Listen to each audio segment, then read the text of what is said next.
Hi guys, welcome to my channel Easy English Grammar. Last video we have already discussed about simple present tense. Now today we are going to discuss about simple past tense. साधा भूतकाळ. व्याकरणात आपण त्याचा उपयोग काल, परवा, काही आठवड्यांपूर्वी ज्या घटना घडून गेलेल्या आहेत त्या सांगण्यासाठी आपण सिंपल पास्टचा वापर करत असतो. रायटिंग स्किल मध्ये आपण story writing, event writing, news writing, report writing, story writing मध्ये सिंपल पास्ट टेन्सचा वापर करत असतो. सिंपल पास्ट टेन्स ची रचना किंवा त्याचा फॉर्म्युला कसा सांगितला जातो तर एस V2 आणि O. एस V2 आणि O हे आहे सिंपल पास्ट टेन्स वाक्यरचना किंवा सेंटेन्स स्ट्रक्चर. आता आपण इथे दिलेला जो चार्ट आहे त्याचं निरीक्षण करा. Singular number, plural number, first person, second person, third person इथे सर्व प्रोनाउन लिहिलेले आहेत. आणि ह्या प्रोनाउन्स बद्दल तुम्हाला जर काही डाऊट असेल तर तुम्ही फर्स्ट सिंपल प्रेझेंट टेन्स हे लेक्चर बघा, तुमचे सर्व डाऊट्स क्लिअर होतील.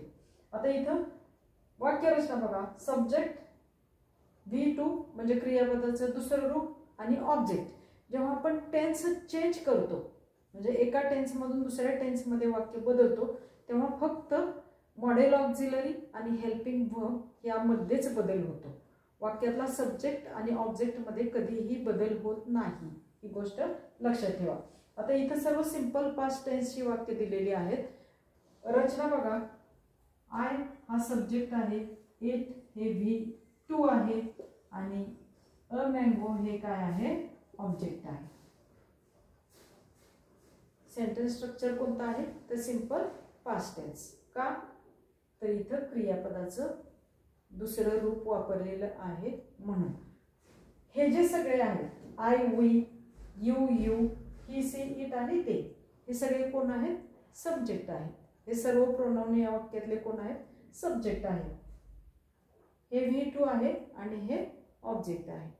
आता ही वाक्य रचना आहे सिंपल पास्ट टेन्सची. सिंपल पास्ट टेन्स मध्ये ह्या वाक्य रचनेचं आपल्याला निगेटिव्ह सेंटेन्स पण शिकायचं आहे. मग निगेटिव्ह सेंटेन्स कसं केलं जातं तर आता वाक्याचं तुम्हाला प्रथम सांगितलंय. कधीही तुम्ही जेव्हा वाक्य वर्बल क्वेश्चन तयार करता किंवा निगेटिव्ह सेंटेन्स तयार करतो आपण त्यावेळी प्रथम काय करायचं तर वाक्यात मॉडेल ऑक्झिलरी, हेल्पिंग वर्ब्स कोणते वापरलेले आहेत ते पाहायचं. आता आपण सिंपल प्रेझेंट बघितला, सिंपल पास्ट आता आपण शिकतोय तर त्यामध्ये हेल्पिंग वर्ब नाही.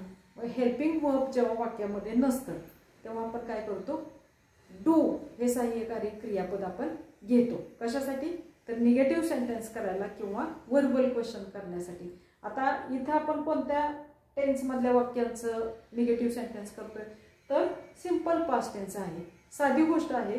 क्रियापदाकडे बघा. क्रियापद काय आहे तर V2 म्हणजे दुसऱ्या रूपात आहे. जर क्रियापद भूतकाळी रूपात आहे तर मग त्याचं निगेटिव्ह सेंटेन्स तयार करण्यासाठी काय करणार मी इथं डीडचा वापर करणार. Did not. आता इथं डीड नॉटचा वापर केला मी, इथं काय करणार eat. I did not eat a mango. इथं काय केलं मी एटचं इट केलं. Why? Because the model auxiliary did already carries simple past tense. म्हणजे ऑलरेडी या सहाय्यकारी क्रियापदानं सांगितले की या वाक्यात काय आहे, भूतकाळ आहे. म्हणून मी इथं एट ह्या क्रियापदाचं काय केलं, रूट वर्ब इथं लिहिलं. समजलं. मग आता ह्या पुढच्या वाक्याचं कसं होईल बघा. We ate a mango. We did not eat a mango. You did not eat a mango. You did not eat a mango. You did not eat a mango. He, it did not eat a mango, and they did not eat a mango. They did not eat a mango.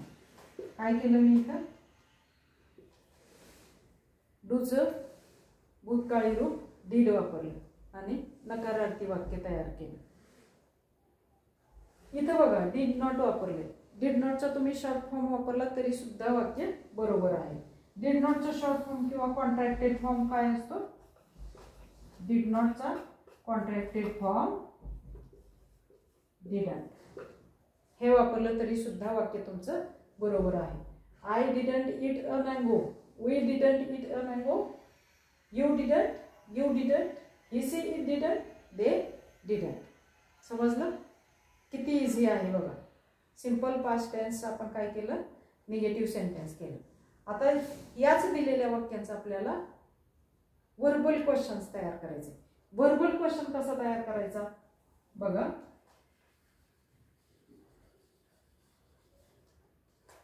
नकार मी काय केलं या वाक्यातला पुसून टाकला, कारण आपल्याला इथं आता वर्बल क्वेश्चन तयार करायचे. वर्बल क्वेश्चन तयार करत असताना सुद्धा तुम्हाला काय सांगितलंय तर प्रथम क्रियापदाकडे बघायचं. क्रियापद कोणत्या रूपात आहे ते बघायचं.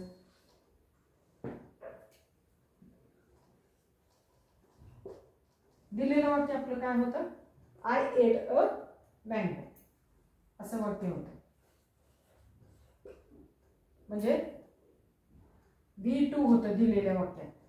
मग आपण वर्बल क्वेश्चन करत असताना या वाक्यात सहाय्यकारी क्रियापद नाही. मग आपण कोणत्या सहाय्यकारी क्रियापदाचा वापर करायचा? did या सहाय्यकारी क्रियापदाचा वापर करायचा. कारण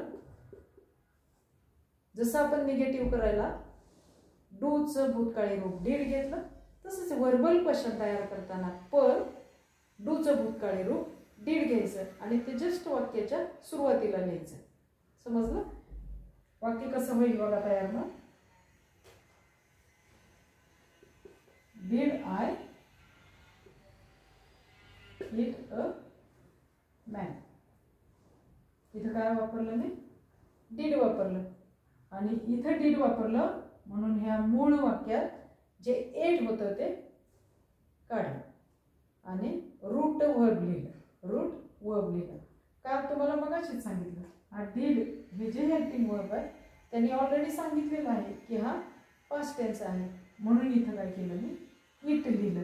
तसंच ह्या सर्व वाक्यांचं इंट्रोगेटिव्ह सेंटेन्स होणार. Did we eat a mango? Did you eat a mango? Did you eat a mango? Did he, she ate a mango? And did they eat a mango? Verbal questions तयार झाले की ज्याचं उत्तर yes किंवा no मध्ये असतं. किती easy आहे बघा. कोणत्या गोष्टी आपण लक्षात ठेवणार सिंपल पास्ट मध्ये? तर प्रथम सिंपल पास्ट या सेंटेन्स स्ट्रक्चरचा formula SV2 and O. Negative करत असताना काय वापरलं? did not. आणि क्वेश्चन तयार करताना वर्बल क्वेश्चन तयार करताना काय वापरलं? तर did वापरलं. या तीन गोष्टी लक्षात ठेवायच्या. आणि सिंपल पास्ट तुम्हाला जर समजला असेल, आवडला असेल तर व्हिडिओला लाईक करा, शेअर करा आणि सबस्क्राईब करा. थँक्यू.